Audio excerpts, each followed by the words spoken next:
শীতকালে বাড়িতে অতিথি এলে তাদের আপ্যায়ন শুরু হয় সবার প্রথমে কড়াইশুঁটির কচুরি আর আলুর দম দিয়ে। কদিন আগে আমার বাড়িতে আমার দুজন সাবস্ক্রাইবার ভাই বোন তাদের বিয়ের নিমন্ত্রণ করতে এসেছিল। তো তাদের আপ্যায়নের জন্য মেনুতে শুরুর দিকে রেখেছিলাম আমি কড়াইশুঁটির কচুরি এবং আলুর দম, তবে সম্পূর্ণ নিরামিষভাবে, কারণ সেদিন মঙ্গলবার ছিল। শীতের ফ্রেশ মটরশুঁটি বাজারে আসতে শুরু করেছে, তো সেই মটরশুঁটি নিয়ে এসেছিলাম হাফ কেজি। তারপর মটরশুঁটির দানা বের করে নিচ্ছিলাম। যদিও এখনকার এই সময়ের মটরশুঁটিগুলোতে দানা এখনো সেই রকম ভাবে পুরু হয়নি, তবে দানাগুলো কিন্তু বেশ মিষ্টি ছিল। তো এই দেখুন, হাফ কেজি মটরশুঁটি ছাড়িয়ে এই কটা হয়েছে। তো যাই হোক, যা হয়েছে তা দিয়েই হয়ে যাবে। তো এই মটরশুঁটিগুলো এবার আমাদের বেটে নিতে হবে। তো বাটার সময় এর মধ্যে দিয়ে দেব আদা এবং কাঁচা লঙ্কা। আমি এরকম একটা ছোট টুকরো আদা নিয়েছি আর 3টে কাঁচা লঙ্কা নিয়ে নিচ্ছি।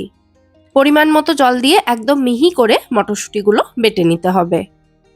আচ্ছা, এবার চলে যাচ্ছি পরবর্তী স্টেপে। একটা ভাজা মশলা তৈরি করব। তার জন্য একটা ফ্রাইং প্যানে নিয়েছি 1 চামচ জিরে, 1 চামচের একটু কম নিয়েছি গোটা মৌরি, একটা ছোট টুকরো দারচিনি, 2টো ছোট এলাচ, একটা তেজপাতা এবং একটা শুকনো লঙ্কা। এই সমস্ত উপকরণ মিডিয়াম ফ্লেমে 2 মিনিট মতো ড্রাই রোস্ট করে নিয়ে তারপর এগুলোকে আধ ভাঙা করে নিতে হবে। তাহলেই আমাদের ভাজা মশলা তৈরি হয়ে যাবে। আর মশলাগুলো ভাজার সময় এর মধ্যে সামান্য একটু নুন ছড়িয়ে দিলাম, তাহলে মশলাগুলো ইভেনলি হিট পাবে এবং সমস্তটা একই রকম ভাবে ভাজা হবে। মশলার কালারটা দেখুন হালকা একটু ডার্ক হতে শুরু করেছে আর মশলা থেকে হালকা ধোঁয়া উঠতে শুরু করেছে। এই সময় মশলাগুলো নামিয়ে এগুলোকে আমি হামানদিস্তাতে আধ ভাঙা করে নেব। তো এই যে আমি মশলাগুলো নামিয়ে নিয়েছি। এবার এই একই ফ্রাইং প্যানে আমি কড়াইশুঁটির কচুরির পুরটা তৈরি করব। তার জন্য দিয়ে দিচ্ছি 2 চামচ মতো সর্ষের তেল। তেলটা ভালো মতো গরম হয়ে গেলে এতে 1 চা চামচ কালো জিরে আর তার সাথে 1/4 চা চামচ মতো হিং অ্যাড করছি। ফোড়নটাকে 10 থেকে 15 সেকেন্ডের জন্য ভালো করে ভেজে নিয়ে তারপর এর মধ্যে দিয়ে দিতে হবে যে কড়াইশুঁটিটা বেটে রেখেছি সেইটা। কড়াইশুঁটি বাটার সময় খেয়াল রাখবেন এর মধ্যে যেন দানা দানা না থাকে, একদম মিহি করে যাতে বাটা হয় সেটা খেয়াল রাখতে হবে। কারণ মিহি করে বাটা হলে তবেই কিন্তু কড়াইশুঁটির পুরটা একদম স্মুথ হবে এবং সেটা সফটও থাকবে। আর কড়াইশুঁটির কচুরিগুলো যখন আমরা বেলার সময় কচুরিগুলো ফেটে যাবে না। এই ছোট্ট ছোট্ট কিছু টিপস অ্যান্ড ট্রিক্স ফলো করলেই কিন্তু কড়াইশুঁটির কচুরি একদম পারফেক্ট হবে। কড়াইশুঁটির এই পুরটা যেমন সফট হতে হবে, তেমনই কচুরির জন্য যে ময়দাটা আমরা মাখবো সেটাকেও কিন্তু একদম সমান সফট করে মাখতে হবে। তাহলেই কিন্তু কচুরি একদম পারফেক্ট হবে। যাই হোক, এদিকে দেখুন এতক্ষণে কড়াইশুঁটি বাটাটা তেলের মধ্যে দিয়ে নাড়াচাড়া করতে করতে এটা কিন্তু অনেকটাই শুকনো শুকনো এবং ভাজা ভাজা হয়ে এসেছে। তো এবার এর মধ্যে যে ভাজা মশলাটা তৈরি করে রেখেছিলাম সেটা বেশ খানিকটা দিয়ে দিচ্ছি। ওই 1 চা চামচের একটু বেশি দিয়েছি। আর তার সাথে দিয়ে দিচ্ছি স্বাদ অনুযায়ী নুন এবং মিষ্টি। তারপর আবারও সমস্ত উপকরণ ভালো করে মিশিয়ে নিয়ে এটাকে ততক্ষণ পর্যন্ত ভাজবো যতক্ষণ না এটা কড়াই থেকে ছেড়ে আসছে। কড়াইশুঁটির এই পুরটা বানাতে কিন্তু মোটামুটি 10 থেকে 12 মিনিট মতো সময় লাগবে। দেখুন, এখন কিন্তু ফ্রাইং প্যানটা থেকে ছেড়ে আসছে কড়াইশুঁটির এই পুরটা, এটা কিন্তু রেডি হয়ে গেছে। নামানোর আগে একটু টেস্ট করে দেখে নিতে পারেন যে পুরে নুন মিষ্টি সমস্ত কিছুর টেস্ট ঠিক আছে কিনা। তো এবার এটাকে নামিয়ে ঠান্ডা হতে দেব। আর যেহেতু আমার বাড়িতে গেস্ট আসার ছিল, তাই আরো রান্না বান্না ছিল, সেই কারণে আমি এই পুরটা কিন্তু আগের দিন বানিয়ে ফ্রিজে রেখে দিয়েছিলাম। কড়াইশুঁটির কচুরির এই পুরটা বানিয়ে ফ্রিজে রেখে 3-4 দিন ব্যবহার করা যাবে। এরপর পরের দিন আসল যুদ্ধ শুরু, রান্না বান্না শুরু। তো সবার প্রথমে আমি বানাচ্ছিলাম আলুর দমটা। আমি এখানে চন্দ্রমুখী আলু নিয়েছি আর একটু ছোট আলু নেওয়ার চেষ্টা করেছি যাতে শুধু 2 টুকরো করলেই হয়ে যায়। তো একটা আলু আমি জাস্ট একটু কেটে দেখিয়ে দিচ্ছি যে কেমন পিস করেছিলাম আলুর দমের জন্য। দেখুন, এরকম একটা আলু, সেটাকে জাস্ট 2 টুকরো করে নিয়েছি মাঝখান থেকে। তো সমস্ত আলু একই রকম ভাবে খোসা ছাড়িয়ে কেটে ধুয়ে জল ঝরিয়ে নিয়ে এবার শুরু করব রান্নাটা। আলুর দমের জন্য আমি কিন্তু আলু আগে সেদ্ধ করি না, তাতে আমার মনে হয় আলুর মধ্যে সমস্ত মশলাপাতির স্বাদগুলো যায় না। আর আলু যদি রান্নার সময়ই সেদ্ধ করা হয়, ওই মশলার সঙ্গে যদি সেদ্ধ করা হয়, তাহলে আলুগুলো কিন্তু খেতে খুব টেস্টি হয়। তো গ্যাসে কড়াই বসিয়ে ভালো করে গরম করে নিয়ে তারপর এর মধ্যে দিয়ে দিচ্ছি আমি 2 টেবিল চামচ পরিমাণে সর্ষের তেল। অবশ্যই কিন্তু সর্ষের তেলেই রান্নাটা করার চেষ্টা করবেন। এরপর এর মধ্যে ফোড়নের জন্য দিচ্ছি একটা শুকনো লঙ্কা, একটা তেজপাতা, থেতো করা দারচিনি এবং ছোট এলাচ 2 টুকরো করে, আর তার সাথে নিয়েছি 1 চা চামচ গোটা জিরে আর সামান্য একটু হিং অ্যাড করব।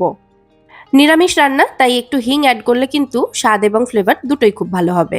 তো ফোড়নটাকে খুব ভালো করে ভেজে নিতে হবে। তারপর এর মধ্যে দিয়ে দিতে হবে টুকরো করে কেটে রাখা আলু। এখানে মোটামুটি 850 গ্রাম মতো আলু রয়েছে। আলুগুলো ভাজতে বসিয়ে আমি আলুর দমের মশলাটা তৈরি করব। তো আলুগুলো ভাজা হতে থাক, একবার নাড়াচাড়া করে মিশিয়ে দিচ্ছি, তারপর মশলা তৈরির দিকে চলে যাচ্ছি। একটা মিক্সার জারে নিয়ে নিচ্ছি 3টে মাঝারি সাইজের টমেটো, মাঝারি থেকে সামান্য একটু ছোট সাইজেরই ছিল টমেটোগুলো। আর তার সাথে নেব 2 ইঞ্চ মতো আদা এবং স্বাদ অনুযায়ী কাঁচা লঙ্কা। যে যেমন ঝাল পছন্দ করেন কাঁচা লঙ্কার পরিমাণটা সেই হিসেবে বাড়িয়ে বা কমিয়ে দেবেন।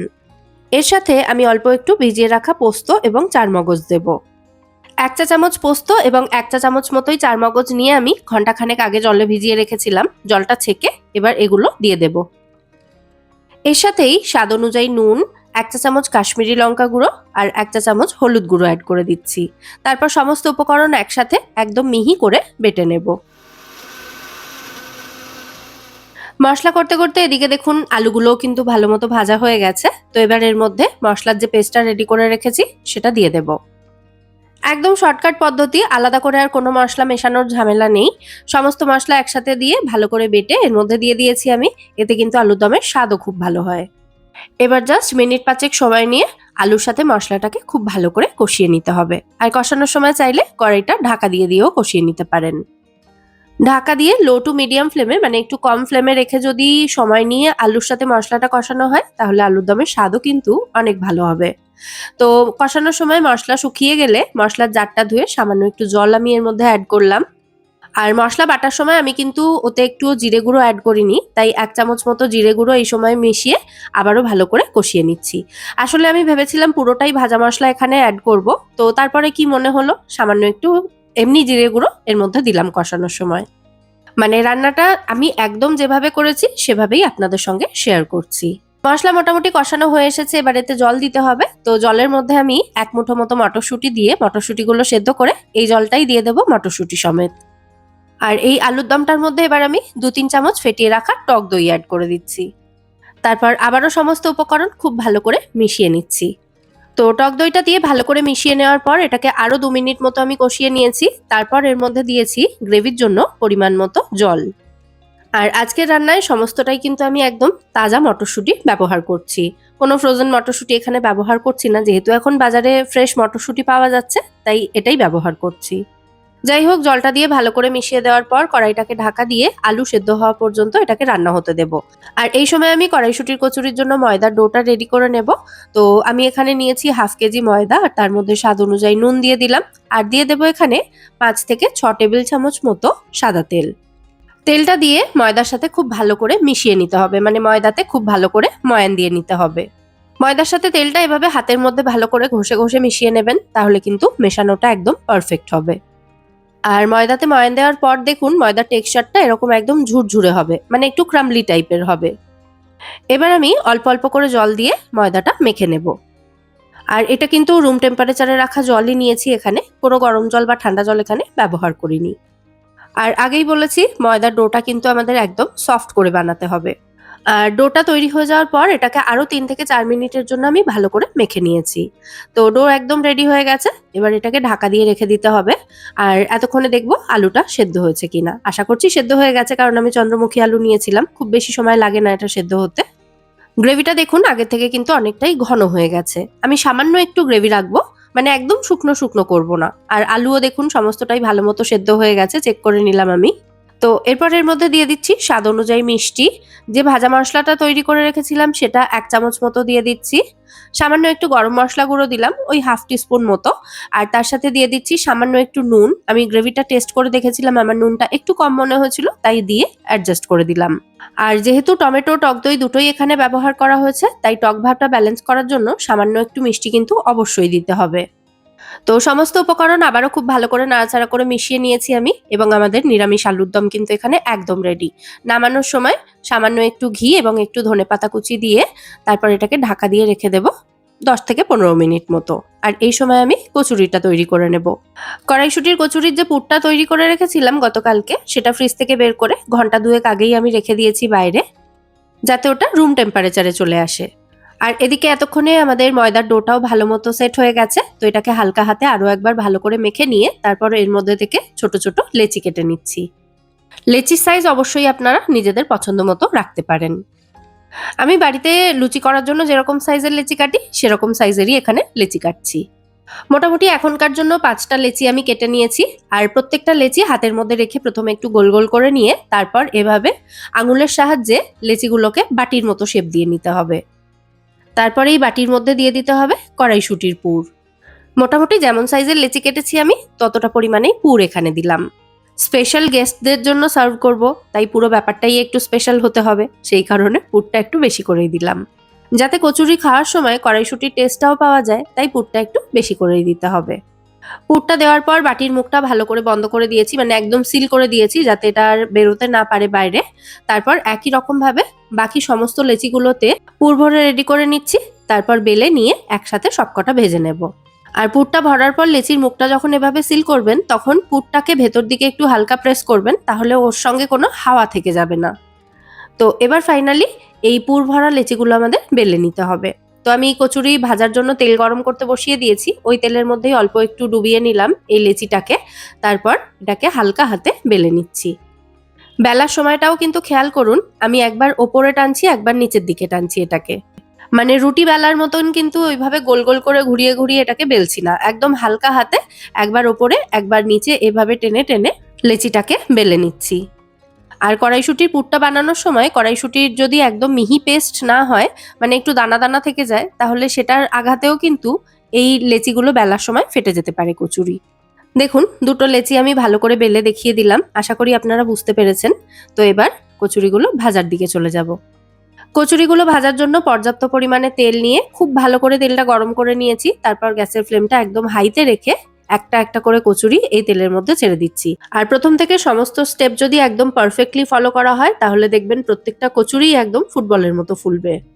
রেসিপির সাথে আমি যা যা টিপস অ্যান্ড ট্রিক্স শেয়ার করলাম সমস্ত কিছুই কিন্তু ভীষণভাবে গুরুত্বপূর্ণ। তো দেখুন আমাদের প্রথম কচুরি কিন্তু খুব সুন্দরভাবে ফুলেছে এবং এটা কিন্তু একেবারে রেডি হয়ে গেছে। এবার একবার উল্টে দেব, দিয়ে তারপর এটাকে ভালো করে তেল ঝরিয়ে তুলে নেব।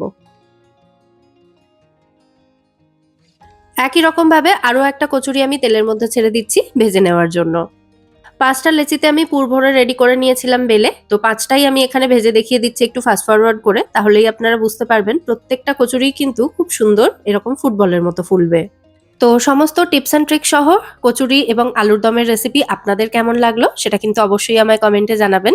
যদি ভালো লেগে থাকে প্লিজ ভিডিওটাকে একটা লাইক এবং শেয়ার করে দেবেন। আপনারা দেখেন আমি দেখতে পাই, কিন্তু লাইক কমেন্ট এগুলোর পরিমাণ এত কম কেন সেটা কিন্তু আমি বুঝতে পারি না। এগুলোই তো আমার কাছে ইন্সপিরেশন, তাই না? তো প্লিজ রেসিপিগুলো ভালো লাগলে লাইক এবং শেয়ার করে দেবেন, সাথে একটু কমেন্ট করে জানাবেন কেমন লাগলো। সাথে আমার এই নতুন চ্যানেল মেঘার সাথে বাঙালিয়ানা 2.0 যদি এখনো সাবস্ক্রাইব না করে থাকেন তাহলে প্লিজ চ্যানেলটা সাবস্ক্রাইব করে নেওয়ারও অনুরোধ রইল। যাই হোক, বাড়িতে গেস্ট আসার সুবাদে মরশুমের প্রথম কড়াইশুঁটির কচুরি বানানো হলো এবং রেসিপিটাও আপনাদের সাথে শেয়ার করলাম। কচুরিগুলো যে কত সুন্দর পুরে ঠাসা হয়েছে সেটা তো দেখেই আশা করি বোঝা যাচ্ছে, আর খেতেও কিন্তু এগুলো দুর্দান্ত হয়েছিল। একটা কচুরি আমি একটু কেটে দেখিয়ে দিচ্ছি ভেতর থেকে পুরটা কি অবস্থায় রয়েছে। আর এই সময় আপনারা বেল আইকনটা প্রেস করে অল নোটিফিকেশন অপশনটা অন করে রাখুন, তাতে রেগুলারলি আমি যখন ভিডিও আপলোড করব তার নোটিফিকেশন আপনার কাছে পৌঁছে যাবে। আজ তাহলে এ পর্যন্তই, আবার দেখা হবে পরের পর্বে নতুন কোনো রেসিপির সাথে। সবাই সুস্থ থাকবেন, ভালো থাকবেন এবং সবাইকে খুব ভালো রাখবেন। নমস্কার।